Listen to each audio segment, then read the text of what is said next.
Muy bien, la palabra de hoy se llama que vuelva Pentecostés.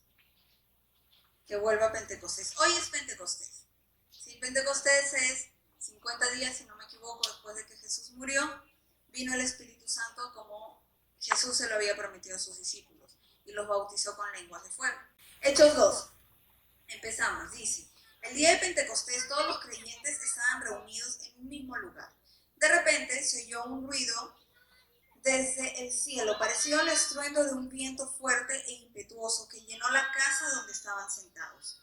Luego, algo parecido a unas llamas o lenguas de fuego aparecieron y se posaron sobre cada uno de ellos. Y todos los presentes fueron llenos del Espíritu Santo y comenzaron a hablar en otros idiomas, conforme el Espíritu Santo les daba esa capacidad. En esa ocasión habían judíos devotos de todas las naciones que vivían en Jerusalén.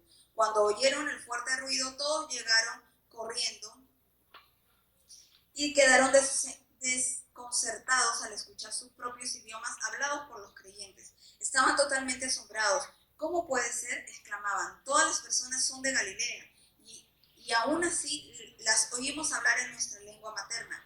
Aquí estamos nosotros, partos, medos, elamitas, gente de Mesopotamia, de Judea, Capadocia, Ponto, de la provincia de Asia, de Frigia, de Panfilia, Egipto y de las áreas de Libia alrededor de Cirene, visitantes de Roma, tanto judíos como convertidos al judaísmo, cretenses y árabes, todos oímos a esa gente hablar en nuestro propio idioma acerca de las cosas maravillosas que Dios ha hecho. Quedaron allí maravillados y perplejos. ¿Qué querrá decir esto?, se preguntaban unos a otros. Verso 13, y hasta ahí nos vamos a quedar. Pero otros entre la multitud se burlaban de ellos diciendo: solo están borrachos, eso es todo. Estaban todos orando y en eso descendió el Espíritu Santo, como les decía al inicio, la promesa del Señor cuando se fue.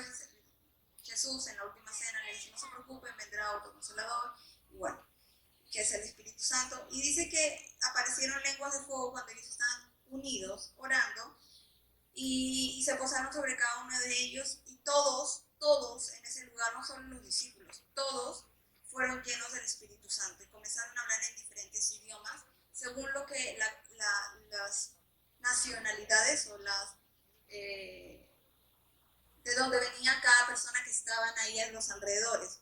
¿Para qué? Para que puedan escuchar sin ningún obstáculo la palabra del Señor, el milagro de Dios, lo que Jesús quería y lo que Dios quería hacer en ese lugar. O sea, querían extender el reino y empezaron a predicar en otros idiomas que ellos no sabían.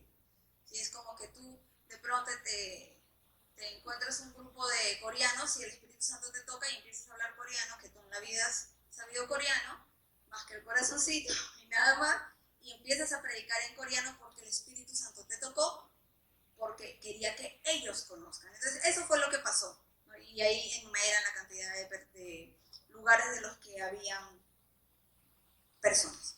Pero dice: y todos los presentes fueron llenos del Espíritu Santo y empezaron a predicar. Y bueno, nunca faltan ahí los que no, están borrachos. Y empezaron también, había un grupillo a criticar o a difamar, porque eso era una difamación, hacia los discípulos y todos los creyentes que estaban en ese lugar, llenos de la presencia del Espíritu Santo. Pero ellos no hicieron nada extraordinario, ellos simplemente oraron, estaban orando y descendieron lenguas de fuego, se escuchó un estruendo y empezaron ellos a hablar en otros idiomas, a predicar. O sea, no hicieron nada extraordinario. ¿Cuántos el día de hoy han orado? Levanten su mano. Todos, porque si no oraste en tu casa, llegaste acá y hemos orado todos, más de una vez. Entonces, ¿y por qué no descendió? Se escuchó el estruendo y descendieron las lenguas de fuego. Eso es lo que vamos a ver hoy día. Vamos a ir al verso 14. Continuamos, dice: entonces Pedro, obviamente Pedro era el que tenía que hablar, porque Pedro era Pedro, muy hablador él. Entonces Pedro dio un paso adelante junto con los otros 11 apóstoles y gritó a la multitud: escuchen con atención, todos ustedes, compatriotas judíos y residentes de Jerusalén, no se equivoquen. Estas personas no están borrachas, como algunos de ustedes suponen. Las 9 de la mañana es demasiado temprano para emborracharse. No, lo que ustedes ven es lo que el profeta Joel predijo hace mucho tiempo, verso 17. Y ahí quiero que pongan todos los sentidos para escuchar muy bien y percibir muy bien cada una de estas partes de estos versos. Dice, en los últimos días, Dios dice, derramaré mi espíritu sobre toda la gente. Sus hijos e hijas profetizarán, sus jóvenes tendrán visiones y sus ancianos tendrán sueños. En esos días derramaré mi espíritu aún sobre mis siervos, hombres y mujeres por igual. Recuerden que ahí solo era como contados en ese tiempo los hombres. Las mujeres como que no las tenían muy en cuenta. No eran para el servicio y nada más. Pero aquí dice que hombres y mujeres por igual iban a recibir del espíritu. Y profetizarán, verso 19, y haré maravillas arriba en los cielos y las señales abajo en la tierra, sangre, fuego y nubes de humo. El sol se oscurecerá y la luna se pondrá roja como la sangre, antes de que llegue el grande y glorioso día del Señor. Pero todo el que invoque el nombre del Señor será salvo. Entonces, esta era una profecía que se había dado hace muchos años a través del profeta Joel, y Pedro la recordó y dijo, lo que está pasando es esto, lo que profetizó Joel hace muchos años, que su espíritu descendería. ¿Y cuáles son las señales que se tenían que ver? Dice, sus hijos e hijas profetizarán, sus jóvenes tendrán visiones, sus ancianos tendrán sueños. En esos días derramaré mi espíritu aún sobre mis siervos, hombres y mujeres por igual, y profetizarán. Haré maravillas arriba en los cielos y señales abajo en la tierra. Pero todo el que invoque el nombre del Señor será salvo. Entonces, todas esas señales se supone que descendieron ese día en Pentecostés y se supondría que debería de continuar hasta ahora. A ver, levanten la mano cuántos de sus hijos profetizan. Levanten la mano cuántos jóvenes tienen visiones. Levanten la mano cuántos ancianos sueñan sueños. Pero no sueño de que, ay, te cayó mal el chancho que comiste, sino sueño profético, pues un sueño que te inquieta, esos sueños que te inquietan y que necesitas conocer la respuesta. Y es más, muchas veces Dios los vuelve a repetir. Son sueños que te quieren hablar. A ver, ¿cuántos siervos de Dios hacen maravillas, profetizan? Levanten con confianza, hermanos, ¿qué pasa? ¿Por qué? Porque ellos sí y nosotros no. ¿Cuál es la diferencia? Porque en ese tiempo sí. Y tantos años después, no, pues es que ellos caminaban con Jesús. No, Jesús ya no estaba. Ellos estaban en ese momento en la misma condición en la que estamos nosotros. Sin Jesús físicamente al lado. Porque Jesús ya no estaba, ya había muerto. Había muerto hace 50 días. Entonces, ¿por qué? ¿Por qué nosotros no vivimos ese Pentecostés? ¿Por qué cuando nosotros oramos nos sentimos así, el estruendo y que el Espíritu Santo se mueve y nos empieza a tomar y empieza a moverse y empiezan a haber manifestaciones de parte de Él? ¿Por qué no vemos esos milagros? ¿Por qué no vemos esos prodigios? ¿Por qué no escuchamos o tenemos sueños o visiones o cosas que el Señor pone en nosotros y nos empieza a inquietar?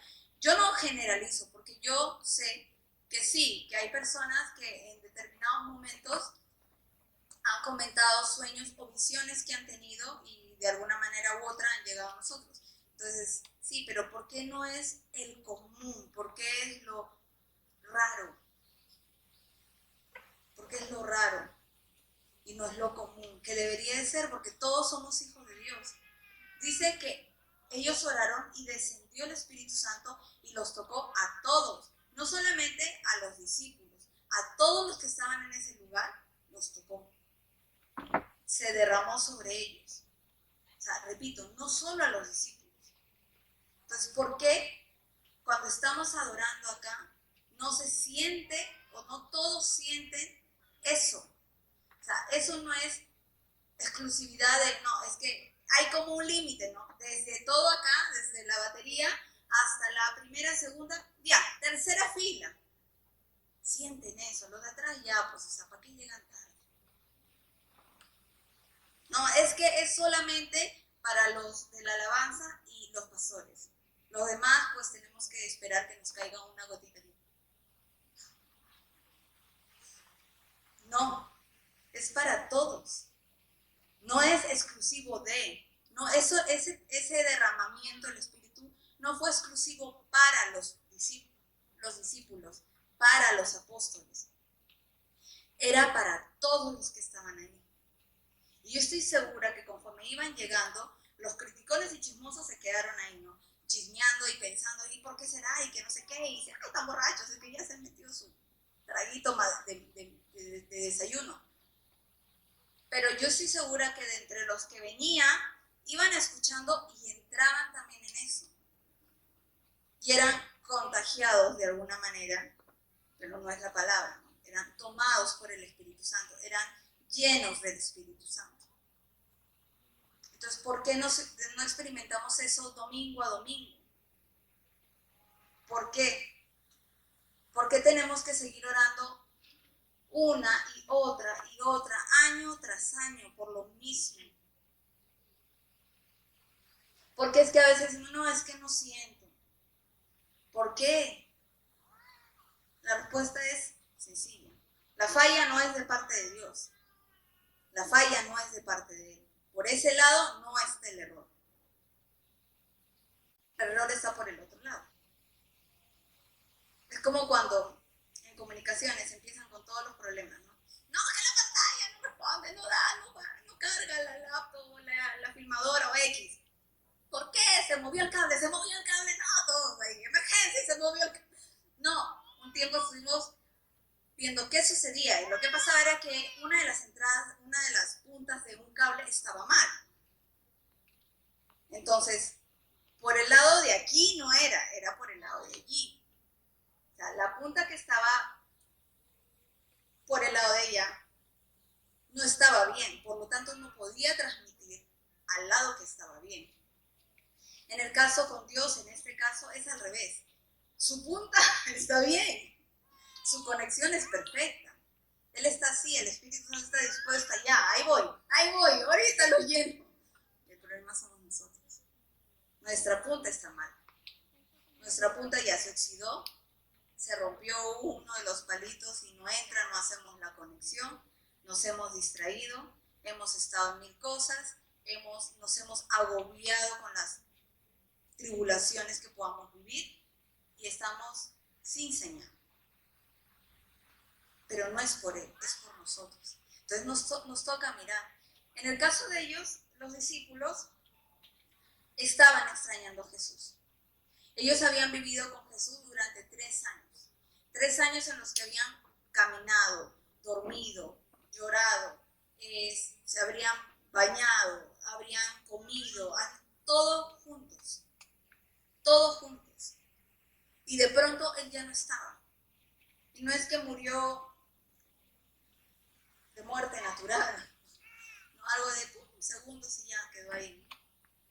O una enfermedad que... No, Él murió de una manera horrible, de la manera más terrible. Y ellos lo habían visto. Uno más cerca que otro, pero lo habían visto. Y eso les había dolido, les había dejado una herida. Y claro, se les había presentado días después a darles paz y tranquilidad, a darles la promesa. Pero lo seguían extrañando. Ellos lo seguían necesitando, ellos lo seguían extrañando. Cuando así se te muere un familiar muy cercano, a los 50 días te olvidaste de él, no. Lo sigues extrañando, lo sigues necesitando. Sigues pensando que vas a levantar el teléfono y que va a estar ahí.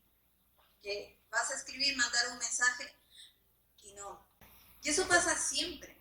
Yo creo que es algo que uno siempre va a extrañar y siempre va a necesitar esos detalles y esa persona. Imagínense estos 12 discípulos, estas 12 personas con Jesús. O sea, ellos lo extrañaban, ellos lo necesitaban, ellos habían creído lo que Él les había dicho cuando se les apareció. Ellos estaban ansiosos y anhelando por qué más iba a haber después de. Entonces ellos estaban con el corazón, no sé si me entiendan, como abierto. Yo los veo así, estaban con el corazón abierto y expectante. Algo más va a pasar, porque Él nos dijo que iba a pasar algo. Esa es la diferencia. Que ellos estaban así, con ese corazón abierto, expectante, ¿qué iba a pasar? Ellos estaban esperando algo. Nosotros no.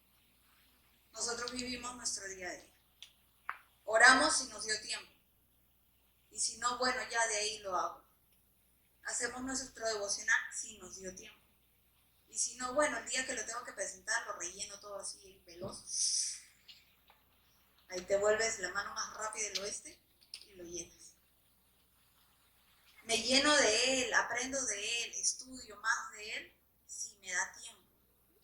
Yo no creo que los discípulos tuvieran tiempo de estar metiéndose en la vida de María, la de 3 cuadras más allá, que está con Pepito, el que está más allá. No creo. Ellos estaban ansiosos por ver qué más iba a pasar. Que ellos sabían que eso no era el fin, que había algo más, porque Jesús se los había prometido. Por lo tanto, ellos querían ver qué más iba a pasar. Pero lamentablemente ahora nosotros simplemente vivimos un día tras otro, tras otro, tras otro, sin expectativa alguna de qué más va a pasar. No en nuestras vidas, o sea, obvio, sí, estamos preocupados viendo qué va a pasar en nuestras vidas, ¿no? Es lógico. Pero ¿qué más va a pasar con el Señor? ¿Qué es lo que Dios tiene? Tú ves las noticias, es desgracia tras desgracia tras desgracia.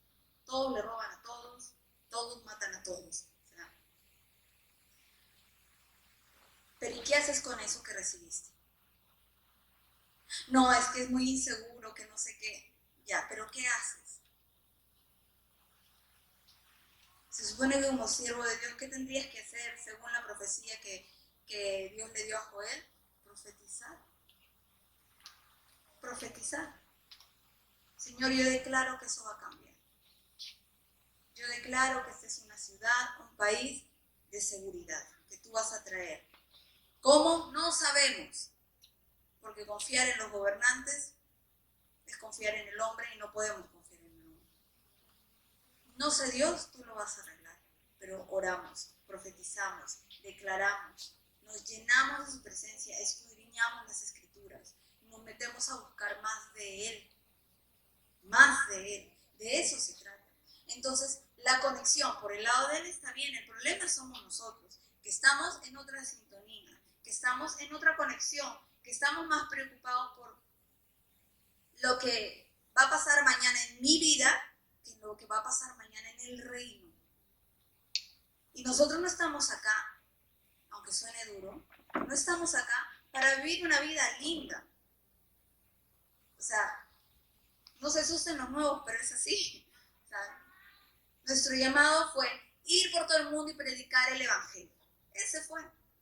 Dios nos creó para Él, para sus planes, para sus propósitos.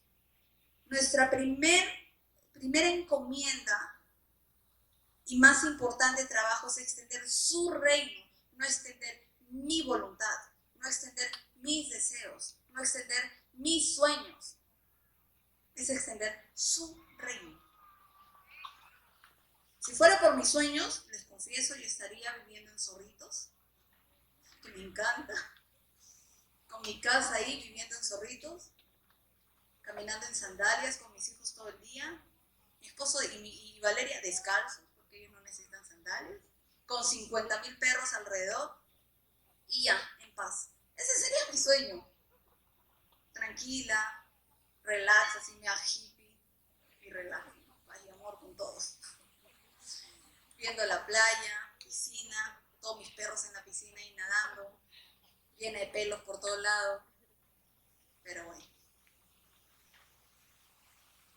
Pero ¿por qué no hago mi sueño? Yo sé que el sueño de mi esposo es otro. Su sueño él iría a Europa. Por él, se viviría en Europa. Y haría negocios allá. Porque él no puede vivir sin hacer negocios. Su cabeza hace números mientras duerme, creo. Porque él ama eso. Nosotros estamos a veces haciendo algo, viendo algo, no sé. Yo soy muy mala para las matemáticas. Y no me gustan tampoco, ni le quiero poner empeño. Le puse empeño para pasar el colegio, ya no necesito más. y estamos viendo algo X, ¿no? Y él empieza, tanto, ya. Y automáticamente yo ya sé, yo volteo y le digo, ya sabes cuánto es al mes, o ya sabes cuánto es al año. Y me dice, sí. Si dice que es tanto, entonces por tantos días, saca de todo, saca la cuenta. Entonces yo sé que su sueño de él sería vivir en Europa haciendo negocios, vendiendo joyas, que es lo que le gusta, y es una de las empresas que tenemos, o comprando casas, remodelándolas y vendiéndolas. Pero si nosotros no hacemos eso es porque primero, antes que nuestros sueños, están los sueños de Dios. ¿Qué estás haciendo? ¿Hoy qué hiciste? Hoy vine al culto, ya bacán, porque justo cayó domingo.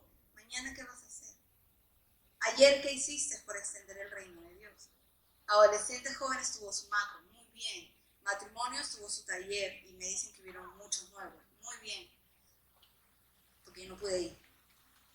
Pero anteayer, ¿qué hiciste? Mañana, pasado, esta semana, ¿qué vas a hacer para que el sueño de Dios se cumpla? Para que el propósito de Dios se cumpla. Para que ese Pentecostés sea vivo. No sea una transmisión pasada, ¿no? Como cuando se transmite algo en vivo, recargado, por ejemplo, y tú no lo ves en vivo, porque Morfeo te atrapó y no pudiste despertarte. O tuviste otras cosas que hacer, o llegaste a tu trabajo y no podías, X. Pero tú lo ves luego de, ¿no? Ya la transmisión ya terminó y tú lo ves luego.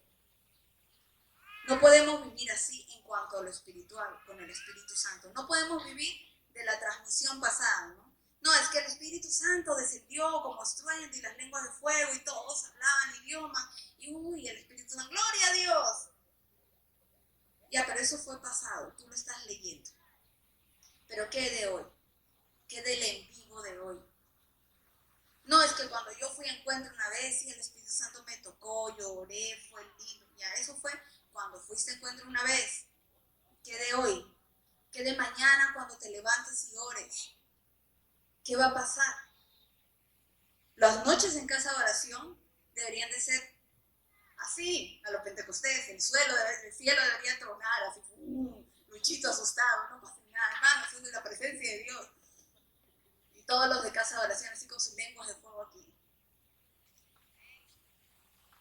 Pero todavía no damos el lujo de, no, pero más bacanes nos reunimos virtual a orar y tú estás en casa de oración, ellos van a estar ahí, no se van a ir a ningún lado. Ya sabemos que todos los martes, todos los jueves van a seguir ahí. No, esa necesidad de ir, yo quiero reunirme, yo quiero estar ahí, yo quiero ser parte del fluir, del momento de que si Dios me pone algo en el corazón y me dice que lo diga, lo digo. Claro, no es que se van a alocar y todos se van a ranchar el micro, no, obviamente hay un orden, pero de lo que el Espíritu Santo quiere hacer en ese momento, tu día a día, ¿cómo es? Tus altares familiares, cuando te reúnes con tu familia a orar, ¿cómo son? ¿Son así, como habla Hechos 2? Ahora, no es solamente eso, no, pues es que eso pasó una vez. Es que no necesariamente tiene que ser así, pero de que la presencia te tiene que llenar y tocar y llevarte a, eso sí debe ser siempre. Yo quiero ver dos ejemplos. Espero no pasarme el tiempo. He rogado, he orado, he dispuesto todo en mi ser para no pasarme el tiempo. Esperemos. Por ahí alguien me dijo, si Dios quiere, se pasa nomás. Y yo, amén. Pero esperemos que no, porque no quiero sacarlos tarde de aquí. Un ejemplo es Samuel. 1 Samuel 3 del 1 al 11. Vamos a leer en diferentes tramitos, pero espero no extenderme. 1 Samuel 3, capítulo 3 del 1 en adelante, hasta el 11. Dice, mientras tanto, el niño Samuel era un niño, ojo, no era un joven, no era un adolescente, era un niño. La verdad es que no me puse a calcular, no tenía a mi esposo al lado para que me haga los cálculos matemáticos para saber qué edad tenía. Ponen en Google y lo buscan. O de ahí le preguntan, ¿pasó Franco, usted ha calculado la edad de Samuel? No, yo solo calculo cantidades monetarias, me va a decir. No, él calcula todo lo que sea número. Dice, mientras tanto el niño Samuel servía al Señor ayudando a Elí. Ahora bien, en esos días, escuchen bien claro aquí, en esos días los mensajes del Señor eran muy escasos y las visiones eran muy poco comunes. Muy escasos y muy poco comunes. Es algo similar a lo que puede estar ocurriendo. Una noche Elí, que para entonces estaba casi ciego, Elí era el profeta, el sacerdote que había estado educando a Samuel. Desde pequeño se lo habían entregado. Ya estaba mayor, estaba casi ciego y se había acostado. La lámpara de Dios aún no se había apagado y Samuel estaba dormido. ¿Dónde? ¿Dónde? En el tabernáculo, cerca del arca de Dios. Cerca del arca de Dios. Ese niño estaba así, ansioso, ¿no? La luz no se apagó, yo me he hecho dormir acá. No. De pronto el Señor llamó, Samuel. Sí, respondió Samuel, ¿qué quiere? Se levantó y corrió hacia donde estaba Elí. Aquí estoy, ¿me llamó usted? Yo no te llamé, dijo Elí. Vuelve a la cama. Entonces Samuel, obediente, se volvió a acostar. Luego el Señor volvió a llamar, Samuel. Nuevamente Samuel se levantó y fue donde estaba Elí. Aquí estoy, ¿me llamó usted? Yo no te llamé, hijo mío, respondió Elí. Vuelve a la cama. Samuel todavía no conocía al Señor porque nunca antes había recibido un mensaje de él. Así que el Señor llamó por tercera vez. Y una vez más Samuel se levantó y fue donde estaba Elí. Aquí estoy, ¿me llamó usted?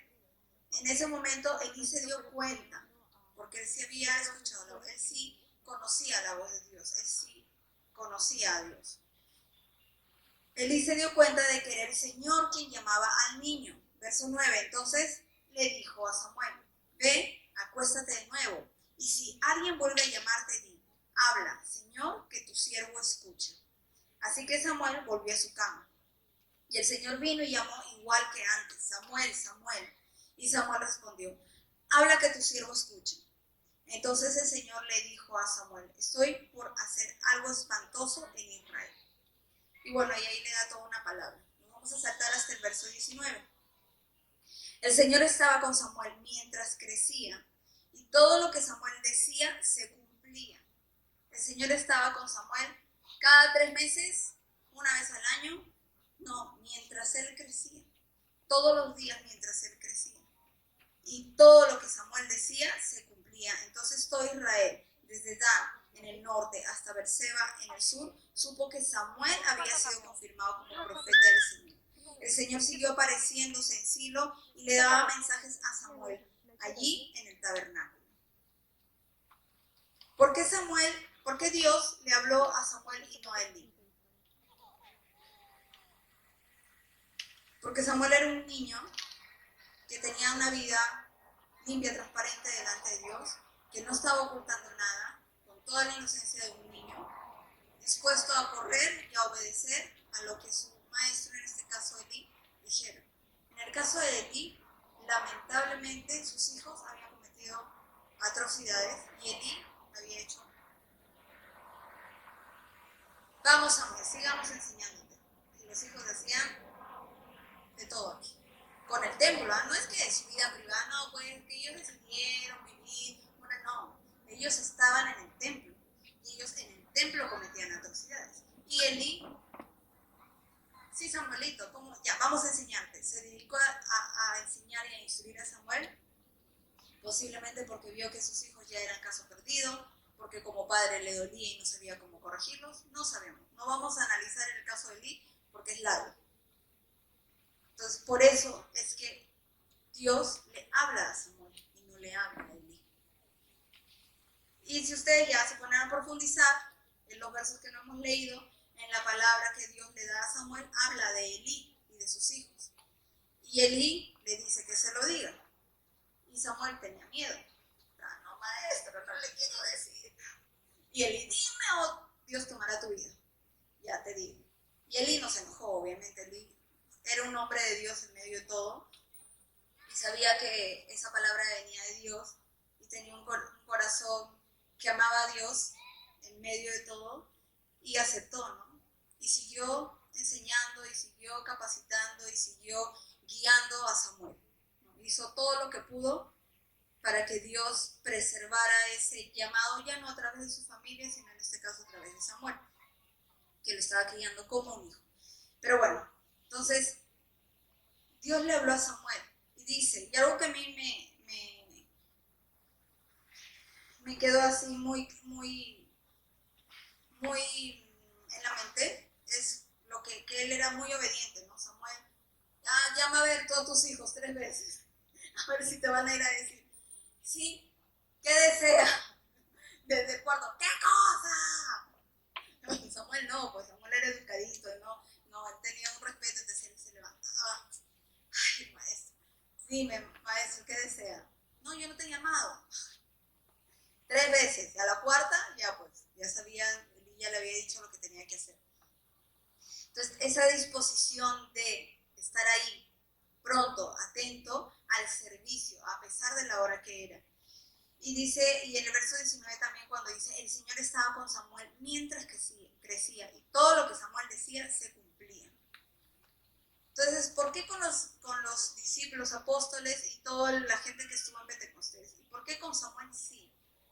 ¿Y por qué con nosotros no? Es como por momentos, ¿no? Es que cuando hay seminario, pucha, sí, nos llenamos, bacán. La presencia nos dura unas semana y media, 2 semanas así, a lo mucho, y de ahí ya como que de nuevo nos sentimos desganados. No quiero que levanten su mano, pero ¿cuántos han ido a su líder en algún momento a decirle, líder, me quiero tomar un tiempo de descanso porque me siento mal, siento que necesito un descanso? No se miren, no los voy a mirar tampoco, para que no se delate. O sea, ¿descanso de qué? Y da ganas de decir, nunca se lo he dicho, ¿no? Pero da ganas de decir, no te preocupes, ya, bacán, ¿cuánto tiempo quieres de descanso? Ya le voy a decir al diablo y a los espíritus que durante esa semana y media, un mes, también descansen, ¿ya? O sea, tú pides tiempo de descanso y el diablo, vamos, como las moscas, ¿no? Vamos, ahora sí, vamos todos, ¿tienes descanso? Yo no descanso, yo sigo. Y los hijos de Dios pidiendo descanso. No, es que no me siento lleno. Es que siento que, ¿y uno qué hace como líder? Todas las semanas recibes células, recibes palabras, los cultos, tu devocional. Entonces, como que no te sientes lleno. Si no te sientes lleno, el problema no está, repito, del lado de allá. El problema está del lado de aquí, de nuestro corazón. Ese es el problema.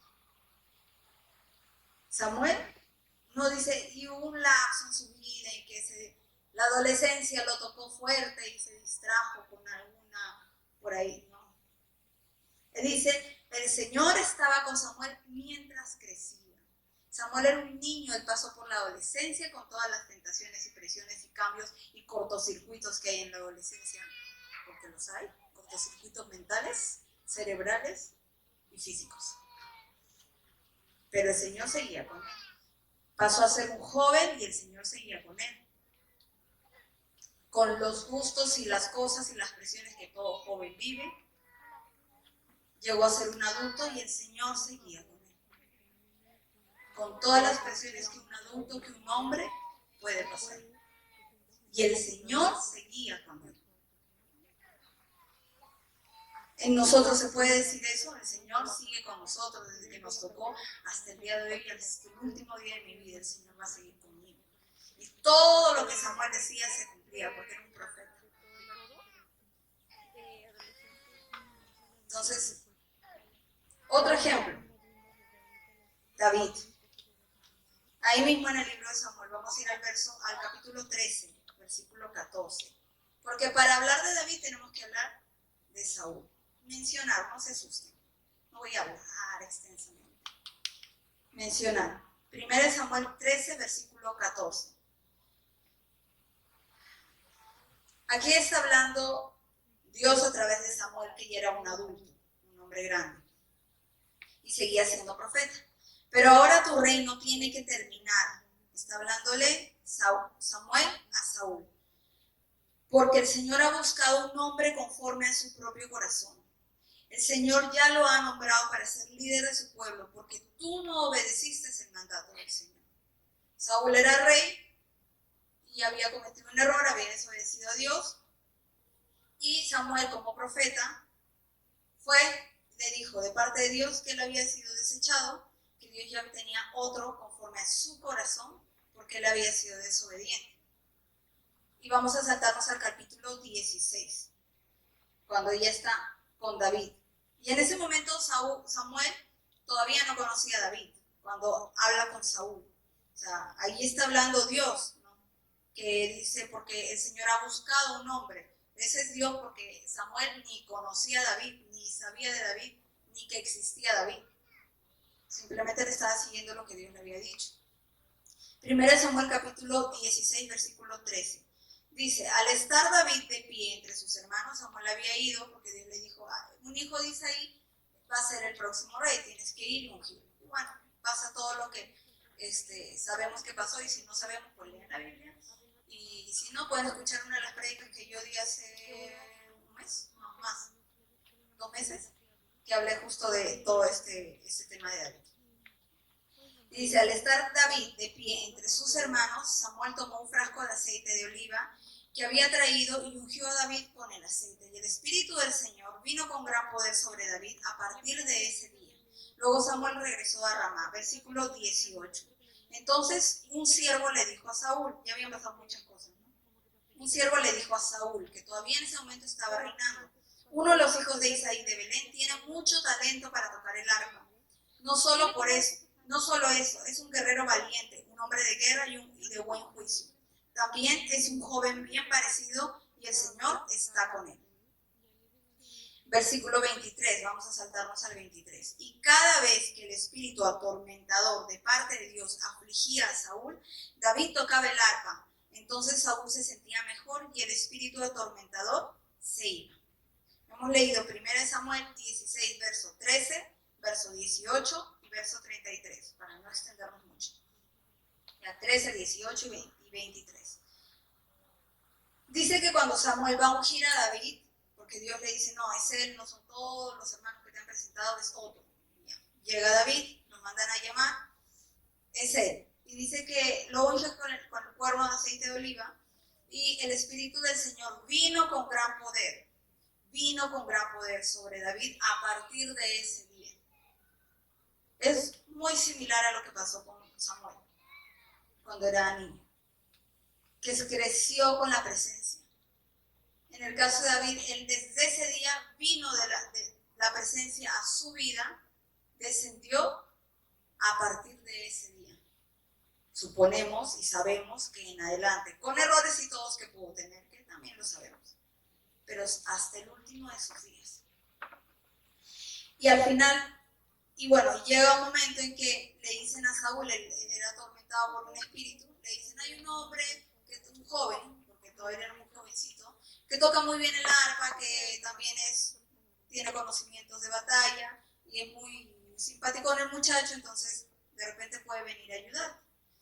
Y él estuvo probando, y el mismo rey Saúl pidió al papá de David, mandó a pedir al papá de David que por favor se lo dejen a David, porque cuando él tocaba lo calmaba, ¿no? Y es lo que dice el último verso que leímos. Cada vez que el espíritu atormentador de parte de Dios afligía a Saúl, David tocaba el arpa, entonces Saúl se sentía mejor y el espíritu atormentador se iba. ¿Por qué? Porque, como vimos en los versos anteriores, en el 13 y en el 18, porque el Señor estaba con él. Porque el Señor estaba con él. ¿Por qué el Señor estaba con él? Porque igual que Samuel, él tenía un corazón dispuesto. ¿Por qué el Señor desechó a Saúl y eligió a David? Porque Saúl, por 1000 cosas, simplemente estaba desobedeciendo a Dios. Hay toda una raíz. Las raíces eran sus heridas que nunca sanó, pero estaba desobedeciendo a Dios. Y ya no estaba haciendo conforme a lo que Dios quería. Estaba primando su sueño, su nombre, su reinado, su posición. Ya no era el Dios que me puso aquí. No es lo que Dios quiere para su pueblo, es mi pueblo. Y Dios ya no quería eso y lo desechó. Y había elegido a David, un joven que era, como dice la palabra, más de una vez conforme a su corazón. Y no es que David fue perfecto, porque sabemos, y creo que todos, hasta quien no ha leído la Biblia, sabe el error que cometió David. Creo yo, ¿no? Para los que no saben y quieren enterarse del chisme, se metió con una mujer casada y la embarazó. Y como la embarazó, ¿qué hizo? Para que el esposo no se entere, porque los cálculos no le iban a dar al esposo, lo mandó al frente de la batalla para que muera sí o sí. Y eso fue lo que pasó. El esposo murió y él se quedó con la esposa viuda y el bebé que era de él. Entonces cometió un error grandísimo, pero él se arrepintió. Y en la Biblia no dice, dejó de ser, y Dios lo desechó. Y le mandó al profeta y le dice, tú, ¿cómo? Sí le mandó al profeta a exhortarlo, pero no a desecharlo. ¿Por qué? Porque en medio de su error y en medio de su pecado, su corazón seguía siendo conforme al corazón de Dios. Porque él fue pronto para reconocer su error, arrepentirse, dolerse, llorar y generar un cambio en su vida a través de Dios.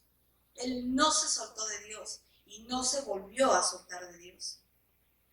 Él supo lo que era vivir a ocultas de Dios y no le gustó. Y en sus salmos está, mientras callé, todas mis fuerzas decayeron. Entonces, él sabía y no se sentía bien. Dijo, no, de esto tengo que aprender. Dios, perdóname. Y se metió con Dios. Y su corazón siguió siendo conforme al corazón de Dios. Entonces, no es que debemos ser personas perfectas. No, porque no somos perfectos. Somos humanos imperfectos, con errores y con problemas y con dificultades y con tentaciones. Pero depende de nosotros ponernos delante de Dios y seguir siendo, Señor, heme aquí. Señor, aquí estoy. Señor, cometí mi error, pero aquí estoy nuevamente. Quiero que me uses, no para lo que yo quiero, como en el caso de Saúl, sino para lo que tú quieres. Y es ahí cuando la presencia puede venir a nuestras vidas y llenarnos completamente y moverse y no soltarnos y hacer sus cosas, sus propósitos, sus milagros, sus profecías a través de nuestras vidas. Pero nosotros tenemos que estar, como les decía al comienzo, ¿no? Con el corazón así, expectante, abierto, a ver, Dios, ¿qué tienes? ¿Qué quieres hacer? A veces tenemos más expectativa de a dónde va a llegar nuestra vida, cuánta plata vamos a acumular y qué tan grande va a ser nuestra casa, que en lugar de tener la expectativa, ¿qué tanto vas a hacer tú, Dios, a través de mi vida? Yo no puedo tener sueños. Yo en lo personal tengo sueños y anhelos y deseos y me gustaría muchas cosas en cuanto a lo natural y a lo material. Pero uno de mis más grandes anhelos es, Dios, yo quiero ver hasta dónde tú te vas a seguir moviendo. ¿Qué va a salir de esta iglesia? ¿Cuánto más? ¿A dónde más nos vamos a extender? ¿Cuántos profetas vas a levantar de esta casa? ¿Cuántos pastores vas a levantar de esta casa? ¿Cuántos misioneros? ¿Cuántos evangelistas? ¿Cuántos maestros seguirás levantando? Yo quiero, mi sueño es que de los cultos los cojos salgan caminando. Que de casa de oración los sordos salgan oyendo. Que de las células los ciegos salgan viendo. Y ese es mi anhelo. No, ay, qué tan grande, ¿en qué zona de Trujillo voy a vivir? ¿Cuántos países más voy a conocer? Sí, me gustaría muchas cosas. Y físicamente nos esforzamos por esas cosas, que son metas personales, sueños personales. Pero lo que nosotros muchas veces hablamos, porque estamos casados y hablamos, obviamente, es más que yo, pero hablamos. Cuando estamos hablando de cosas, de la iglesia, de Dios, es la expectativa de ver cuántos profetas saldrán de esta iglesia, cuántas iglesias más se abrirán con el nombre de renuevo, cuántos más conocerán, cuántos serán esos cultos que, no, yo no podía caminar y ahora camino y salen. No, mi familia estaba destrozada y Dios la unió. O sea, eso son lo que nosotros conversamos.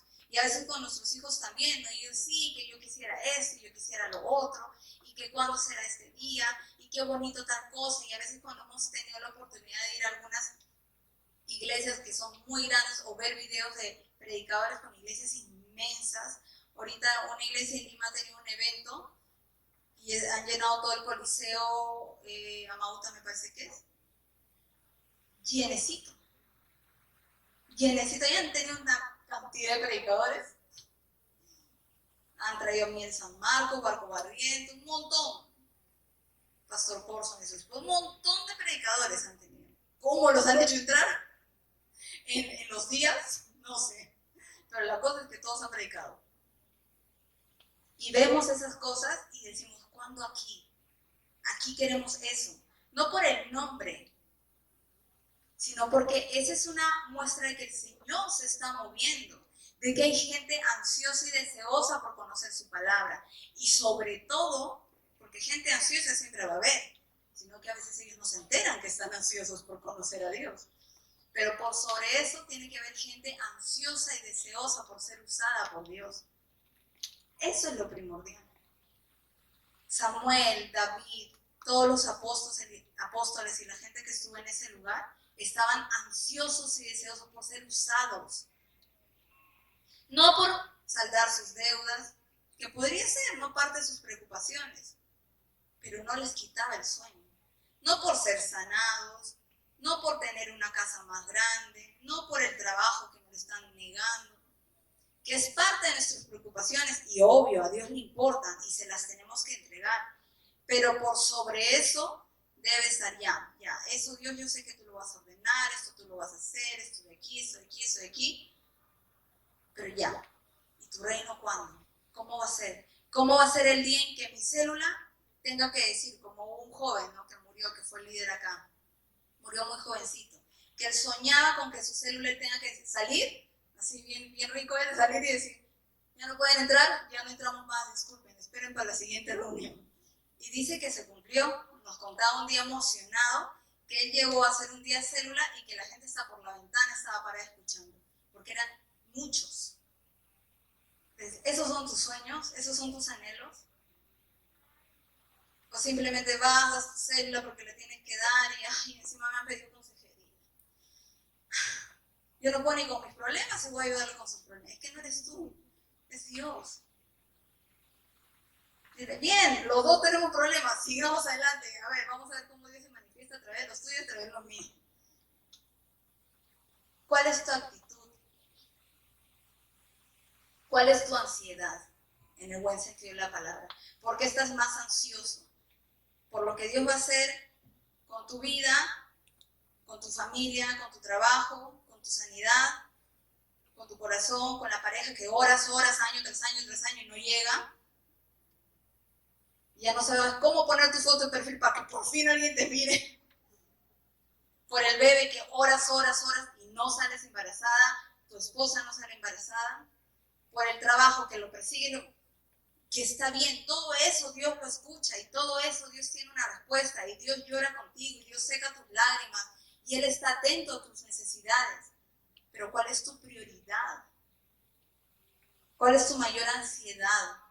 Como cuando tuvimos la capacitación, mi esposo pasó un video de una prédica de David Wilkerson, ¿no? Que decía, llamado a la angustia. Y más o menos hablaba de eso, o sea, mi llamado es predicar el evangelio. ¿Yo qué estoy haciendo por eso? ¿De verdad me estoy angustiando, me estoy desesperando para poder lograr eso? O sea, no es que si se me da la oportunidad lo voy a hacer, pero si no ya, pues será de Dios. No, es que en mi corazón arde la necesidad de poder hacer la voluntad de Dios, no mi voluntad, y muchas veces la voluntad de Dios va a ir en contra de mi voluntad. Y aún con eso yo estoy dispuesto a seguir la voluntad de Dios. Aún con eso. Yo estoy casi segura que los pastores de las otras sedes no les ha sido fácil irse de las otras sedes. Ellos hubieran preferido seguir aquí como líderes sin tanta responsabilidad como la de una congregación, y acá ya tenían sus ovejas, tenían sus ministerios, porque todos ellos tenían sus ministerios acá. Y claro, y cuando les dijeron, sí, que Dios nos ha mostrado que sean pastores de la sede de tal, ellos han sonreído delante de los pastores, pero por dentro yo estoy casi segura que sus corazones dicen, no, a los chavos, ¿no? Y se quedan así con el chiripi, porque empezaron automáticamente a decir, ¿y ahora cómo hacemos? Allá ya no vamos a tener ayuda. Claro, sí, nos dan un grupo, pero no es lo mismo. Allá nosotros vamos a ser los responsables y un ministerio es mucho más fácil de llevar que una iglesia, y si no crece, ¿por qué no crece? Y los líderes tienen mayores problemas, a más gente, más problemas, y económicamente cómo vamos a sostener la iglesia y 1000 cosas más que pasaban por sus cabezas. Y en sus planes, yo estoy segura que no estaba ser pastores de una sede. Seguro alguno de ellos había pensado, en tantos años me voy a tal lugar, porque ahí tengo familia, a ver a mis hijos, X, no sé. O voy a poner tal empresa, o voy a hacer tal otra cosa, me voy a dedicar a esto, me voy a dedicar a lo otro. Y Dios hizo eso con sus planes. Y ellos, no, se voltearon nomás. Amén, Señor, aunque les dolió. Y siguieron caminando. Y eso no es solo con ellos, es con todos nosotros. Muchas veces Dios nos cambia los planes y no son conforme a mi voluntad. Y yo, pero Dios, si yo quería tal cosa. Y yo sería, está bien, tú querías, pero yo no quería eso. David, qué lindo, ¿no? Ser rey, pero yo estoy segura que David no quería ser rey. Él no pidió ser rey, él ni se le ocurrió ser rey porque no venía del linaje real. Él había soñado estar con sus ovejitas, pastorearlas, defenderlas.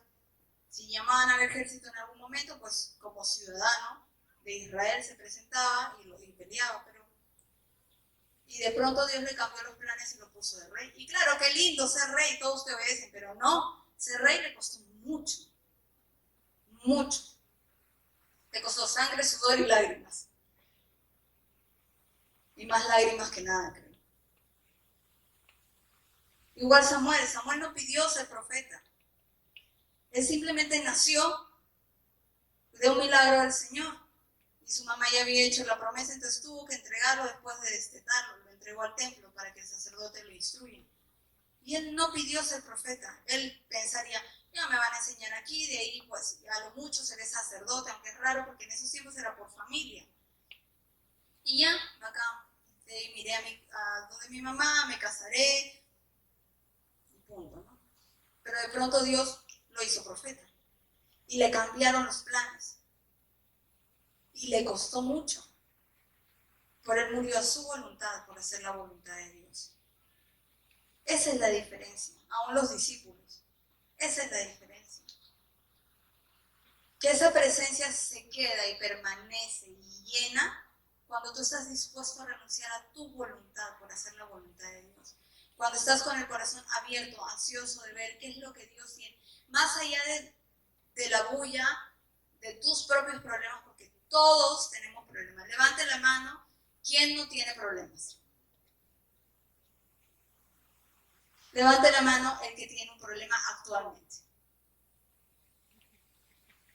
Todos tenemos problemas. Todos tenemos necesidades. Todos tenemos deseos. Todos tenemos cosas frustradas. Todos tenemos circunstancias que nos llevan al límite. Y uno está así al borde de, así a la antigüedad, rascarse las vestiduras y llorar sobre el piso. Todos. Pero por sobre eso salimos así como cuando nada uno, como pececito, sale al flote y dice, pero ¿cuál es tu voluntad? Dios, más allá de todo esto, ¿qué quieres tú hacer? No dejes de usarme. Ese debería ser tu mayor anhelo. Dios, no dejes de usarme. No importa la edad que tenga, no importa la circunstancia que pase, no importa mi economía como esté, no importa cómo esté mi familia, no importa cómo esté mi trabajo, no importa cómo esté mi salud, no importa cómo esté aún mis emociones, no dejes de usarme. Ese debería ser nuestro anhelo. No dejes de usarme. Yo quiero estar ahí, delante de ti, sirviéndote todo el tiempo. Que tú me uses, que tu presencia me guíe, aun cuanto me cueste. No quiero menospreciar el lugar de hijo tuyo que me has dado. Despreciando y distrayéndome con cosas del día a día y yéndome tras mis propios anhelos y tras las cosas que el mundo me presenta. De eso se trata un Pentecostés, de que la presencia permanezca en ti, porque tú la anhelas, porque tú la deseas, porque tú la necesitas y no la quieres soltar. Y no la quieres soltar. Ese debe ser nuestro anhelo por la presencia de Dios. Que no haya nada que nos pueda desprender, que sigamos ahí prendidos. Señor, yo quiero más. yo anhelo más, dame más, ¿qué más tienes? Pero yo quiero ser ese altar donde tu presencia descienda. Yo quiero ser ese altar donde tú hagas lo que tengas que hacer, sin importar si tienes que sacar algo de mí, sácalo, pero haz lo que tú tengas que hacer. Amén.